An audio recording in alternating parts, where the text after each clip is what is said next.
The following is a presentation of Outdoor Killing Things Network. Go outside. Kill something. OKTN. Happy holidays, man. This is Dale. Happy holidays, this is Scooter. And we are Hunting stuff.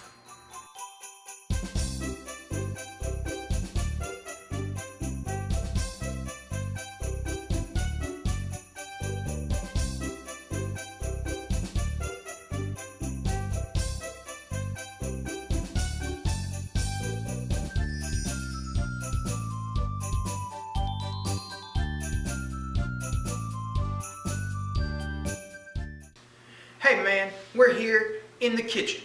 Now, it's the holiday season, and everybody's favorite part about the holidays is that they get to eat a whole bunch of food. Yeah, man, that's right. But here at Hunting Stuff, we just decided it wasn't enough to bring you only one way to prepare food. So we're going to divide into teams of one and show you two different ways of preparing food this holiday season. I, Scooter, will be here in the kitchen fixing up some grub. And I'm going to go out there in the woods and hunt down something, kill it, and eat it the right way. And at the end of the day, we're going to meet back here to enjoy a festive holiday meal. And we're going to see who's got the better stuff to eat this holiday season. All right, I better get running, Scooter. I'll see you later. Good luck. Hey man, this is Dale. I'm out here in the woods getting ready to go hunt some stuff, but I wanted to let y'all know a little bit about the origins of hunting and how they intertwine with the very first Christmas. You see, back in those days, there's only 5 kinds of animals on the earth: humans, dinosaurs, sheep, camels, and penguins. Of course, we didn't know there was penguins yet, but they were. Now, you know, the shepherds, they used dinosaurs as sheepdogs back then. But I tell you what, them sheep were going wild the night that little baby Jesus was born. So they went to go see him, right? But the thing about sheep is, once they get acclimated to humans, you know, they're going to get smarter. And then, you know, that's how Planet of the Apes happens. So, you know, if you're a shepherd, you got to go get on your dinosaur and hunt that sucker down. And that was how hunting came to be on the very first Christmas. One of my favorite Christmas traditions growing up was every Christmas Eve night when my mother would make a succulent meat log. So today on Hunting Stuff, I'm going to teach you how to make a succulent meat log here in the kitchen. First, you need to start with your meat. Now, what we've got here is about 5 pounds of ground beef, enough to make a good log out of. Then, you got to open the packaging.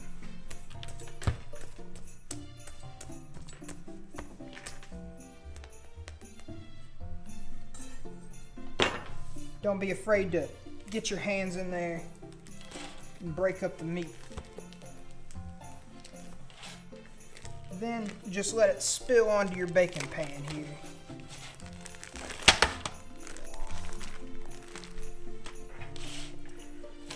Now, you're going to need to shape your meat.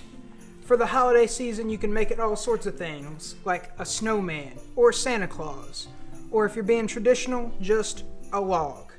I like to shape my meat with karate chops.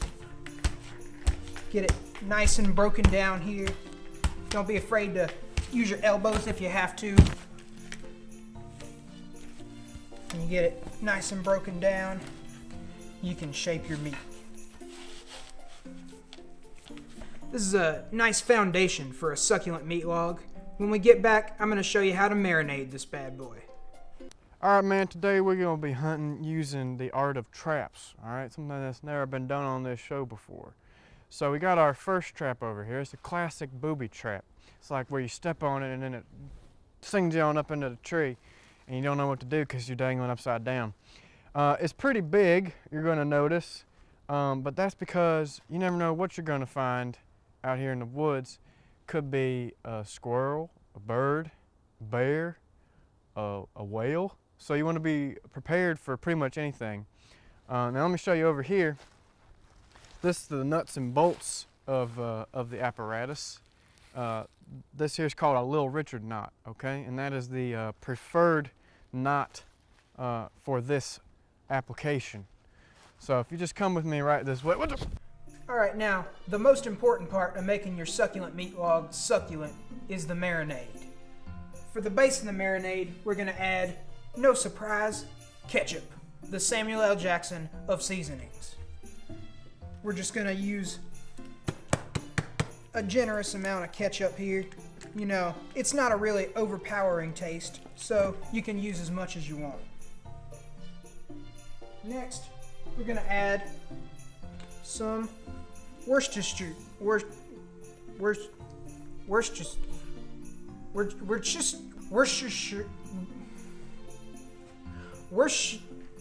W sauce.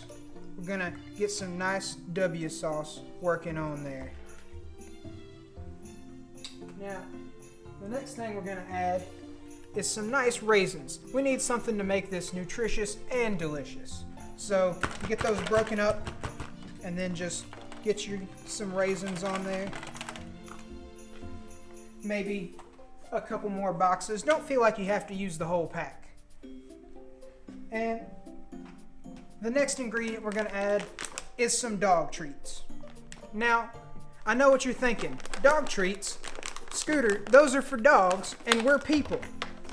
Well, listen, it's just a recommendation. It's like Italian food. You can eat it even if you're not Italian. I had pizza just last night. All right, so once you get all these ingredients on here, get this guy mixed up a little. Make sure you keep your general shape of the log, but get everything nice and mixed up so you don't get one flavor that's too dominant.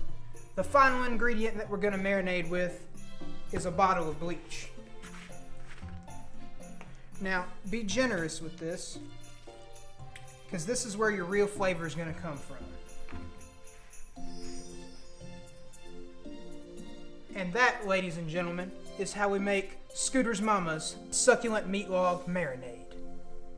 Okay, so our first two traps, they didn't go that well, but that's okay. We got one more to check, and it has not gone off either. Well, anyway, this is your pretty standard bear trap. You got your old nasty liquor bottle under there as bait. Most people don't know this, but bears are actually raging alcoholics. That's why they are so aggressive. But I'm not really sure what we're gonna do for food now. I didn't really have a backup plan, so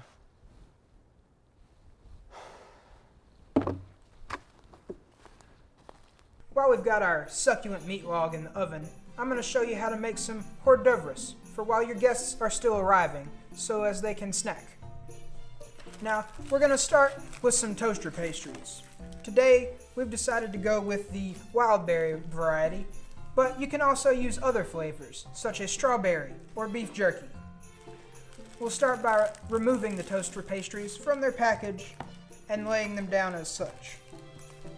You'll then want to get a stack of lunch meat, whatever variety you've chosen, ham, turkey, badger, and then just take a big old slab of that guy and lay it down.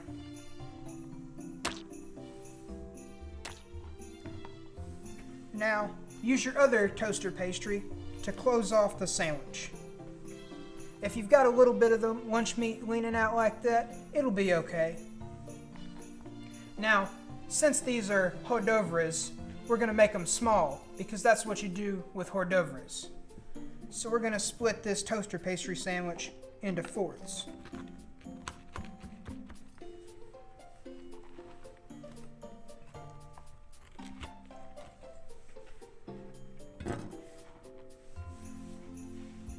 And now, we're going to use these party toothpicks to make them even more hors d'oeuvres.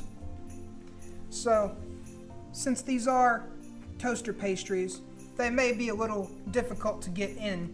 So, if you have to just slam one in there, it's totally okay. And now all you have to do is get a nice party tray and voila, hors d'oeuvres. Hour 4 out here in the woods. Started to get pretty nervous, so I went ahead and built me a shelter, as you can see. Didn't manage to put a roof on yet, working on it. Probably gonna need to get a few skins for that. But you know, there's something out there waiting to be hunted. I'ma find it. I'ma find it. Welcome back. Now, the most important part of cooking our succulent meat log is baking the meat log. You want to bake your meat log on, for about 10-12 hours on 900, maybe 925 Fahrenheit, or for our metric viewers, about 400 Celsius. It should be about done. We've had one pre-cooking in the oven, so I'm going to go check on it now.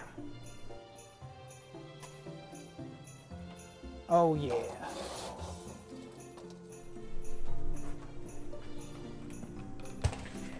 And there you have it. A nice, succulent, perfectly cooked meat log. Now, if it's your first time making a succulent meat log, yours might not have come out quite as good as mine did, so if you need to throw it in the microwave for 1 or 2 hours, shouldn't be a problem. Oh, but be sure you take it off the pan. You don't want to put that in the microwave and burn the meat log. Well, looks like we're all about ready to eat. Okay, this is hour 6 here in the woods. I ate my shoe because starvation is now becoming a real possibility. I'm gonna have to resort to probably eating some hikers to sustain myself. Man, I love birds.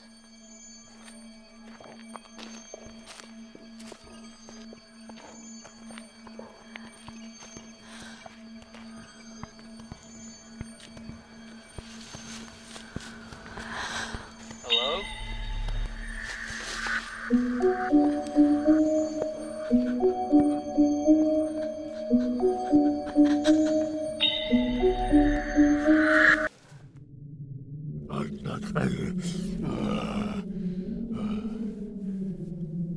I am the alpha predator.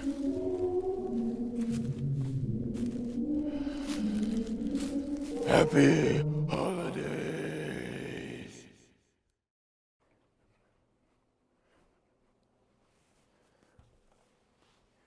Well, now I have this tasty, succulent meat log, but what good is it if I don't have anyone to enjoy it with? I know, I'll sing myself a Christmas carol to cheer myself up. How about Jingle Bells? Jingle bells, Jingle bells, jingle bells, jingle bells, it's Christmas time in the kitchen. Jangle jang, Ringle jing, ring a ding, dingle ding. soon it will be time to eat. Dashing through the snow in a one-horse open sleigh, over all the fields where they lay. Bells on bobtails, spirits ringing, making fun and singing bright, in a singing sleigh and jingle bells tonight. Jingle bells, Jingle bells, jingle bells, jingle bells. it's Christmas time in the kitchen. Jingle bling, Jingle ding, ring ring ring, ding ding ding. soon it will be time to jingle